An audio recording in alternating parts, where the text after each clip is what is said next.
Assalamualaikum warahmatullahi wabarakatuh. Ketemu lagi kita di acara ngobrol santai di channelnya Bang Ocing. Saat ini kita akan coba ngobrol tentang literasi Banten. Apa itu literasi? Sekarang seperti apa literasi dan yang lain-lain. Di samping saya sudah ada Kak Epi Saipudin ya. Epi Saipudin yang biasa dipanggil dengan Kang Eping. Apa kabar Kang? Alhamdulillah sehat. Ya, Kang Eping ini adalah salah satu orang yang konsisten dalam penggiat literasi, yang juga kebetulan beliau banyaklah relasi-relasi dengan pegiat-pegiat literasi yang lain. Kebetulan juga beliau adalah bertugas di dinas perpustakaan di bidang penggemaran budaya baca. Pembudayaan kegemaran membaca. Pembudayaan kegemaran membaca. Ya, Keping, langsung aja mungkin ya. Saya ingin tahu sebenarnya literasi itu apa? Apakah begitu pentingnya dalam kehidupan kita lah, sehingga ntar kita mengkerucut bagaimana perpisahan. Literasi secara umum itu seperti apa perspektif Keping itu? Jadi gini, kalau literasi secara harfiah sih sebenarnya berawal dari upaya untuk membaca tulis. Dulu hanya seperti itu aja, sehingga orang akan mengkerucut pada bagaimana mengentaskan buta aksara. Tapi hari ini literasi adalah proses di mana pemberdayaan manusia untuk mengatasi persoalan hidup yang ada. Jadi lebih luas dia cakupannya akhirnya. Lebih luas. Jadi bagaimana mempersiapkan orang menghadapi kehidupan gitu. Jadi solusi bagaimana dia bisa memberikan pemecahan terhadap persoalan yang dihadapinya. Jadi literasi akhirnya sekarang bermaknanya seperti itu. Otomatis ini menyangkut semua orang, kehidupan setiap orang. Setiap orang. Ini kemudian ditangkap sebenarnya sama pemerintahan hari ini, terutama Pak Jokowi ya, dengan program literasi perpustakaan berbasis inklusi sosial. Bagaimana perpustakaan itu bisa memberikan dampak langsung terhadap peningkatan kesejahteraan masyarakat, terutama keberdayaan mereka soal hidup gitu. Jadi efeknya pengen langsung. Jadi dibangun sebuah tatanan literasi yang tadi itu, dan efeknya harus ke ekonomi gitu. Kesejahteraan. Jadi literasi itu bukan hanya sekedar baca tulis lagi, tetapi bagaimana mempersiapkan masyarakat bisa memberikan solusi terhadap persoalan hidupnya. Misalnya gini, satu daerah yang punya potensi pertanian, ya kita garap dengan pemberdayaan tentang pertanian. Bagaimana bertani, bercocok tanam, atau mungkin di kalangan anak muda hari ini yang misalnya lebih dengan dunia digital, dunia maya yang cukup kental gitu. Ya, YouTuber dan lain sebagainya, bagaimana mengarahkan mereka secara lebih profesional lagi dengan pengayaan soal pengetahuan soal itu. Begitu luasnya akhirnya ya pemaknaan literasi. Jadi yang awalnya tadi itu hanya membaca, menulis, sehingga implementasi tadi pemerintah bahwa ketika dulu misalkan ketika ada pengertian seperti itu, bagaimana mengentaskan minat baca, bagaimana mengentaskan buta huruf segala macam. Tapi sekarang lebih kepada yang lebih luas, seperti itu. Iya, karena kan membaca itu kaitannya dengan pemberdayaan, peningkatan kualitas sumber daya manusia. Bagaimana misalnya dari yang tidak tahu menjadi tahu.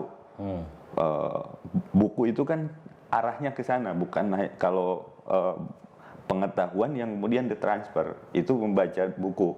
Tapi pada akhirnya membaca itu tidak hanya membaca teks, bagaimana membaca konteks sehingga kita siap menghadapi perubahan-perubahan situasi yang ada di lingkungan kita. Kalau Provinsi Banten gimana Kak masalah literasi? Ya kalau program sebenarnya kan di sini tidak mewakili atas nama lembaga ya, hanya saja kebetulan saya berada di dinas perpustakaan. Karena di luar itu pun kayak giat untuk melakukan kegiatan komunikasi dengan penggiat-penggiat literasi yang lain. Ya, itu harus dilakukan secara simultan sebenarnya dan dengan para pegiat literasi di Banten. gairah literasi di Banten sebenarnya cukup bagus secara nasional. Oh, bagus ya? Secara nasional cukup bagus. Salah satu bukti konkretnya ya pengakuan terhadap Presiden TBM hari 2 periode ini orang Banten semua. Pertama Golagung, kedua sekarang itu Firman kalau nggak salah, Firman Penayaksa, dosen Untir kalau tidak salah ya Presiden. Artinya pengakuan secara nasional juga cukup gitu. Hanya saja kemudian apakah itu juga bisa mempengaruhi masyarakat secara luas, itu yang perlu kita ukur lagi. Sebab saya kira kan kalau kita setback lagi ke belakang, Banten ini sebenarnya mah sebuah peradaban keilmuan yang cukup diakui gitu ya di dunia. Di dunia ya. Secara sejarah itu. Secara sejarah, pertama kita bisa lihat misalnya kalau ya seperti yang ditulis oleh Bambang Kianes dari Serat Centini, dalam kepercayaan masyarakat Jawa, ketika orang ingin memparipurnakan ilmunya, itu harus berguru ke Batara Karang yang ada di Gunung Karang. Itu Jawa kuno. Jadi orang datang ke Banten untuk meningkatkan kapasitas dirinya. Lebih dekat lagi kemudian kita bisa melihat bagaimana Syekh Nawawi itu mendapat pengakuan terhadap karya-karyanya yang jadi referensi di berbagai institusi pendidikan di dunia. Itu kan orang Tanara. Artinya apa?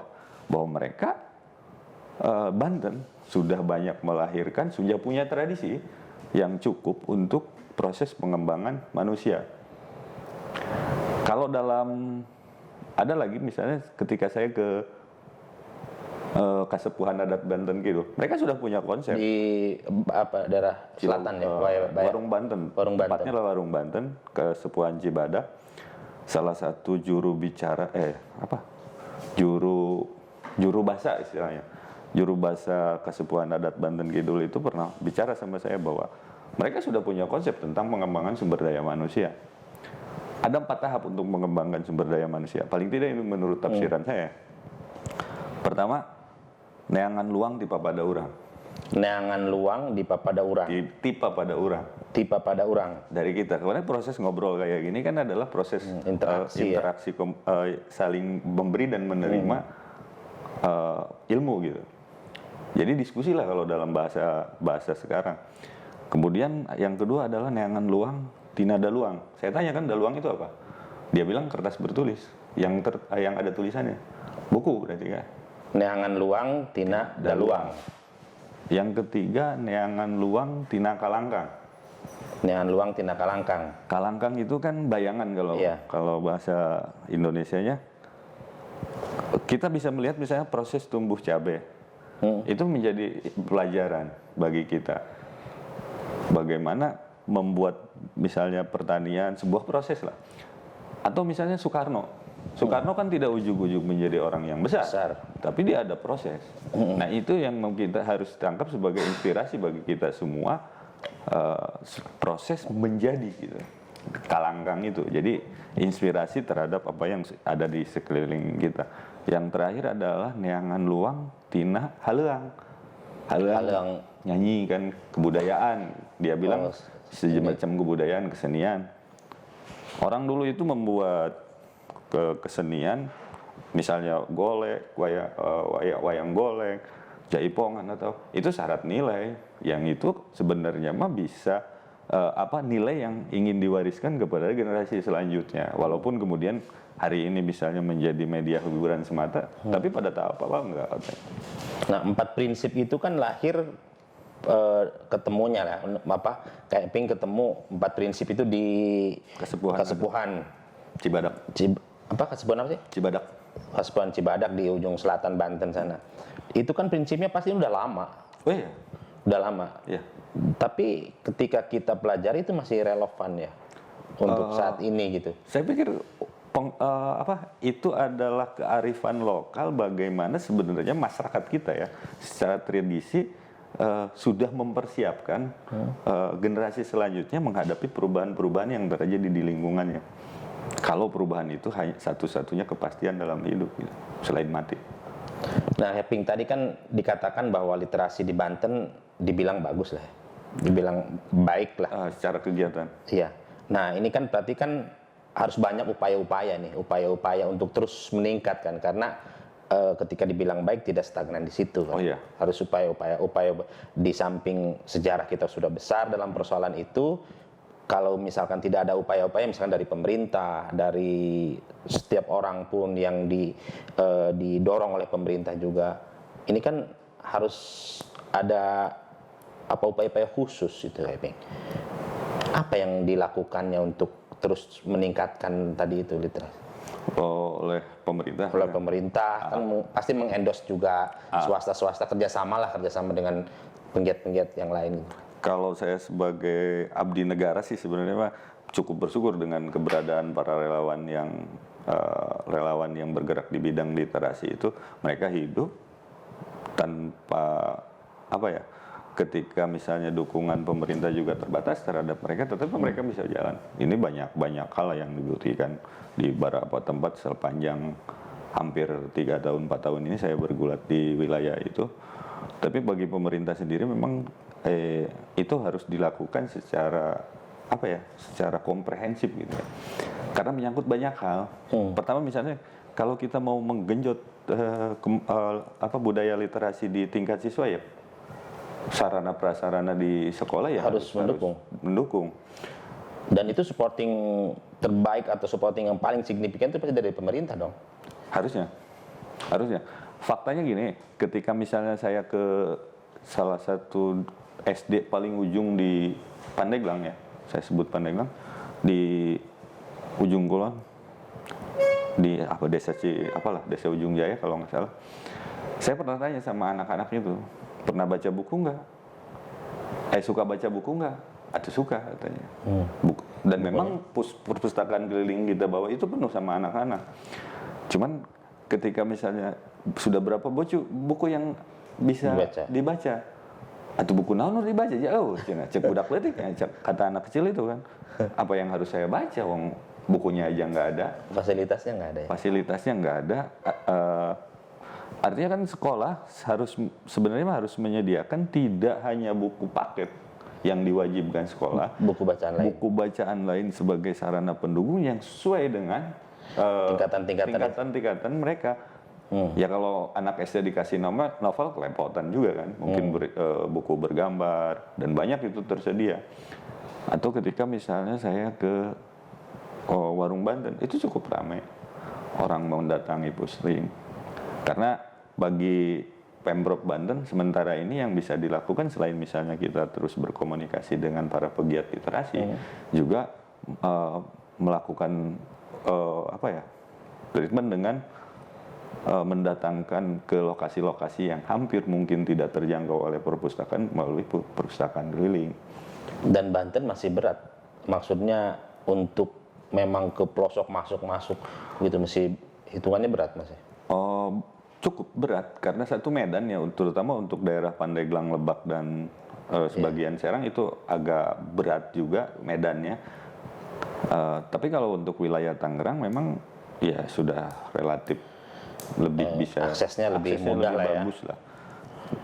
Di samping juga memang melek teknologinya juga cukup gitu, kesadaran untuk itu. Nah, otomatis kan harus punya segmen ini.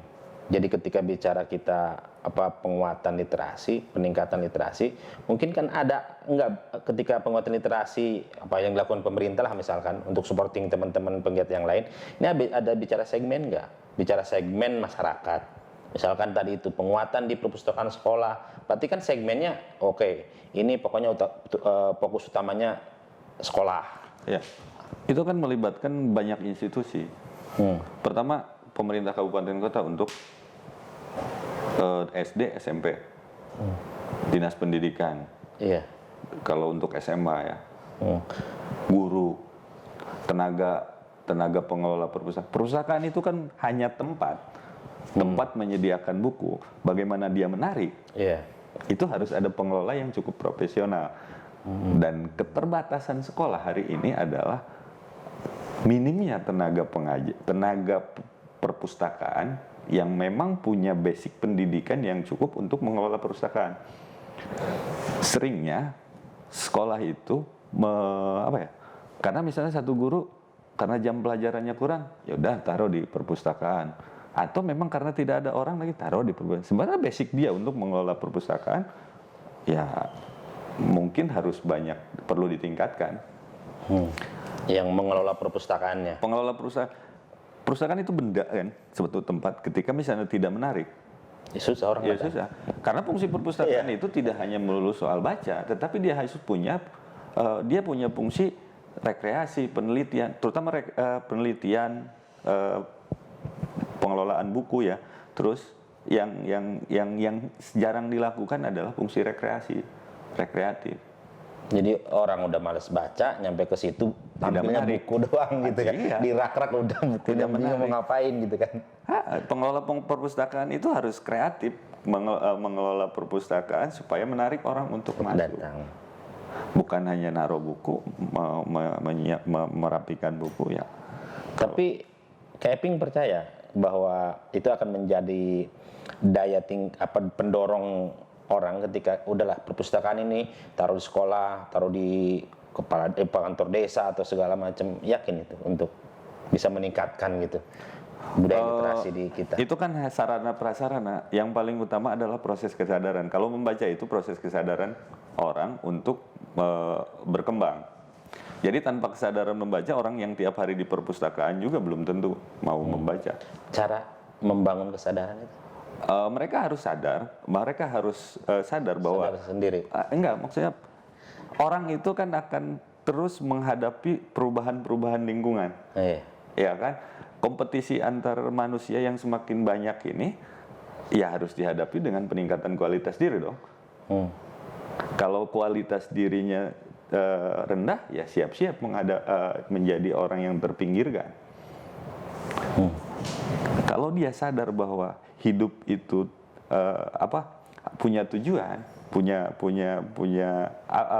bagaimana dia bisa menghadapi tantangan tanpa pengetahuan yang ada, gitu. Kalau misalnya gini, satu daerah agraris, dia punya tradisi pertanian, tiba-tiba sama pemerintah itu dijadikan daerah industri. Pilihannya cuma dua, saya bilang. Dia itu memenuhi kualifikasi kebutuhan industri, atau dia menjadi buruh kasar di situ. Silakan aja tersingkir. Silakan aja tersingkir kalau dia tidak menyesuaikan dengan kebutuhan lingkungan kan. Iya. Ya hari ini misalnya orang yang tidak beradaptasi dengan itu, ya sudah lewat. Nah, ini kan yang connecting antara buku, perpustakaan yang lebih kasat mata ya. Ini kan dipus terus oleh pemerintah dilakukan seperti itu. Ini kan connecting bahwa ngapain baca buku, kerja mah nggak harus ini kan, itu kan kadang-kadang terjadi itu di masyarakat ya. Yang penting ijazah gitu. Ijazah itu kan apa ya, kalau saya mah ijazah itu adalah salah satu bukti bahwa dia sudah menyelesaikan pendidikan formal yang 1 tahun 2 tahun, dia ujian selesai. Tapi apakah selembar ijazah itu sesuai dengan kapasitas yang standar yang sudah ditetapkan? Misalnya dia lulus SMA, kan belum tentu. Persoalannya kan ketika misalnya dia tidak memenuhi kualifikasi hanya selembar ijazah formal aja, mampu nggak dia bersaing di kehidupan real?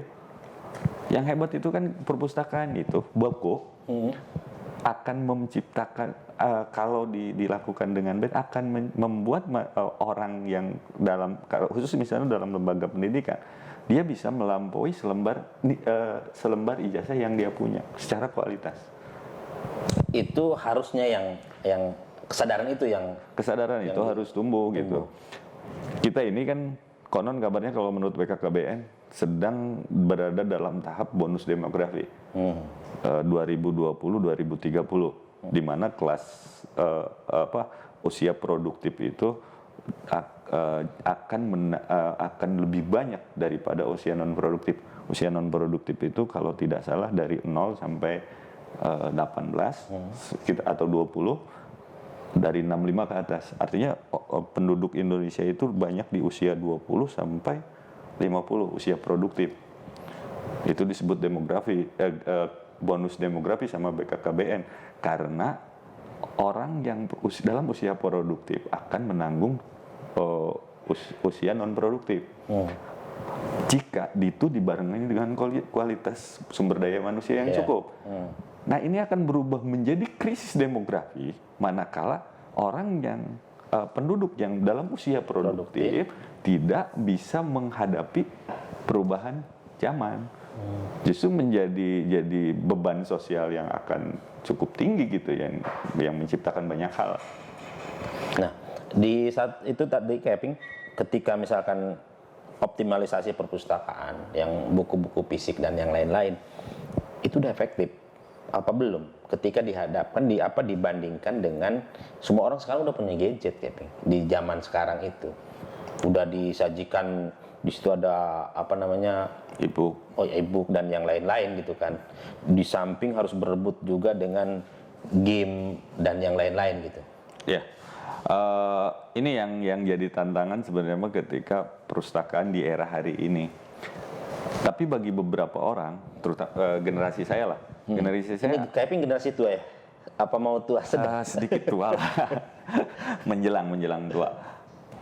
Akan berat manakala membaca buku, bukan buku-buku fisik, agak berat gitu di gadget kita baca buku. Ya, walaupun itu pakai generasi Keping lah ya.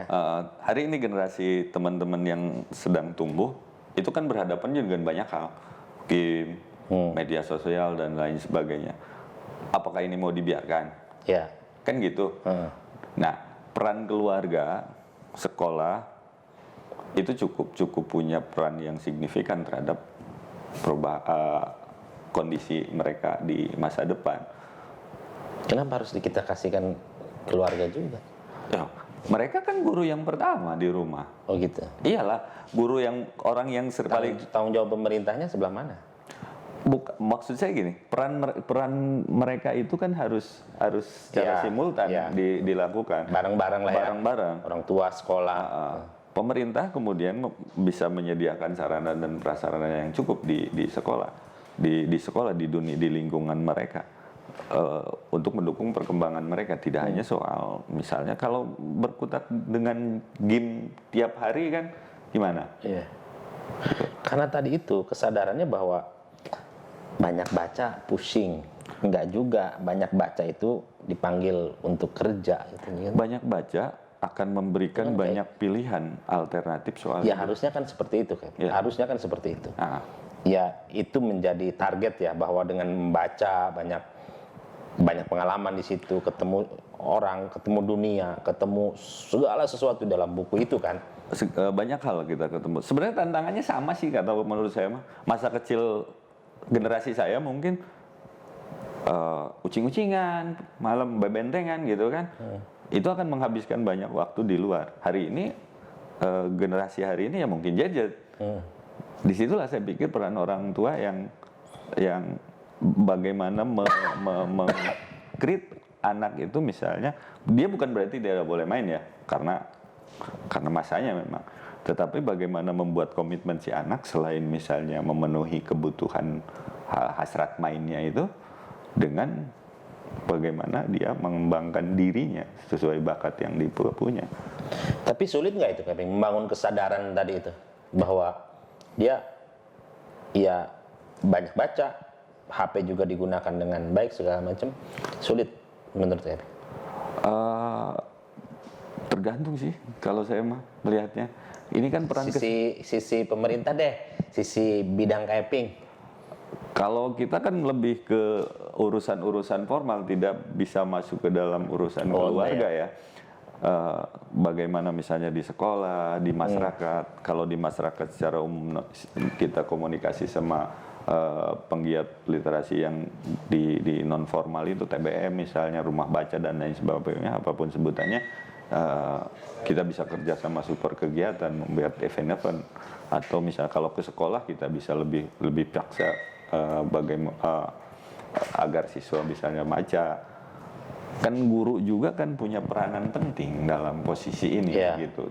guru itu kalau menurut saya kan tidak hanya sebagai orang yang menyampaikan silabus yang sudah ditetapkan, tapi harus punya alat ukur juga dia bagaimana si murid itu bisa berkembang. Peningkatan kualitasnya kan harus terukur. Apakah itu nilai gitu kan? Yang sementara ini terukur kan nilai. Ya. Dalam perspektif Keping, fokus mana nih yang harus disentuh? Teman-teman di TBM, relawan TBM, atau memang nge-push perusahaan sekolah, atau memang sisi mana supaya ini menjadi sebuah gerakan yang bagus, masif, dan ada peningkatan dalam budaya literasi? Kalau secara komprehensif, secara langsung saya kira agak berat juga ya. Kalau saya lebih ke step by step, tahap demi tahap gitu. Misalnya tanggung jawab pemerintah yang lebih kelihatan adalah pada sekolah. Kita punya daya tekan yang cukup bisa dilakukan. Ya tinggal bagaimana perpustakaan di sekolah itu bisa secara kualitas meningkat, sarana prasarana, terus guru dan segala hal yang terkait dengan itu juga menyadari bahwa itu harus dilakukan. Itu yakin kalau dengan seperti itu budaya literasi kita semakin tinggi? Enggak juga sih. Enggak juga. Tapi kan paling tidak gini. Ada upaya yang dilakukan. Karena ini gini. Membaca adalah kesadaran gitu. Orang bagaimana kalau orang tidak sadar bahwa tantangan di depan itu membutuhkan kualitas yang cukup, ya sudah dia asik dengan dunianya hari ini. Keping, harapan Keping apa? Apakah dalam upaya-upaya untuk meningkatkan literasi di Banten itu? Gerakan atau ya, termasuk itulah upaya-upaya secara keseluruhan. Ya, kalau misalnya bangsa ini mau bisa bersaing dengan bangsa-bangsa yang lain dalam tanda kutip yang lebih maju, ya kesadaran literasinya harus ditingkatkan. Kenapa? Ya, peningkatan kualitas sumber daya manusia itu saya pikir akan berbanding linear dengan daya saing sebuah masyarakat. Titik fokusnya kemudian saya sih berharap pada keluarga yang harus bisa menciptakan kondisi tumbuh kembang anak yang bisa mendukung peningkatan tumbuh kembang anak gitu. Karena mereka lah yang pertama kali berhadapan dengan, yang lebih lama sebenarnya berhadapan dengan anak gitu ya, keluarga. Kalau generasi itu. Ya. Dan mungkin yang terakhir nih, Keping pernah mengatakan bahwa kalau kita percaya masa depan itu dimenangkan oleh individu yang berkualitas, maka kunci untuk memenangkannya dengan meningkatkan kualitas diri. Iya. Apakah itu? Iya. Intinya. Iya. Karena kalau persaingan itu, ya akan dimenangkan oleh orang-orang yang mempunyai kualitas lebih dalam bidangnya ya. Ya. Itu kan berawal dari Darwin lah misalnya, orang yang bisa beradaptasi dengan lingkungan misalnya bisa memenangkan pertarungan. Bagaimana kita bisa menang kalau kualitas sumber daya manusianya sudah repot. Indonesia banyak penduduknya untuk menciptakan 11 pemain bola aja kelimpungan. Begitu ya? Iya. Itu kan banyak hal yang berubah, dari mental, dari situasi dan lain sebagainya. Dan untuk meningkatkan kualitas diri semua bertanggung jawab lah, saya pikir, dari keluarga, harus pemerintah, komprehensif. Dengan tadi itu, dengan khususan meningkatkan budaya literasi. Ya, kita harus berterima kasih banyak relawan yang masih bersedia untuk mengorbankan tenaga dan yang lain-lain. Fokus di bidang itu ya. Fokus di bidang itu, walaupun Banten banyak ya Kevin? Sangat banyak sebenarnya, sangat banyak. Ada ledakan ini kan cukup kelihatan, dan itu juga akan teruji oleh waktu. Siapa yang bisa berkembang atau siapa yang bisa bertahan dan atau tidak, nanti kita kelihatan. Oke, terima kasih Keping atas sharingnya. Kita banyak hal yang bisa kita dapatkan, bagaimana proses peningkatan atau melakukan gerakan-gerakan peningkatan budaya literasi, karena ternyata itu menjadi juga pengujian kualitas diri juga itu akan menentukan masa depan setiap kita. Terima kasih Kevin atas Sama-sama. waktunya. Oke, sampai jumpa lagi kita di ngobrol santai yang dengan tema yang selanjutnya. Assalamualaikum warahmatullahi wabarakatuh.